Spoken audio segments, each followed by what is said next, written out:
याद रखना ये फिक्शन है, इसका रियलिटी से कोई लेना देना नहीं। अरे फैजल खान पप्पांना पण तोडलं रे, पप्पा कंटाळला, पप्पांनी ते ह्याचा खाली फेकला होता, पप्पा कंटाळला आणि तिकडेच मेला दिल्ली सोडून इकडे आला आणि इकडेच मेला। आणि त्यात तुमचे ते काका त्यांचा तो कोथळा काढला होता, समजलं का? आमच्या पप्पांनी फार वाकडा तिकडे करून कोथळा काढला, नंतर ते म्हणा दडपण काढून नेलं होतं। आता तू नक्की काकांचा मुलगा आहे का पप्पाच ते मला माहिती नाही, पण एवढं वाईट वाटून घेऊ नको बाबा, सत्य पचवायला त्रास देतच वाट, सत्य जाम कडू असतं ना, पचवायचंच बाबा।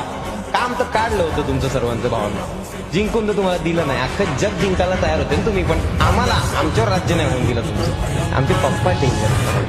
पार्वती पतये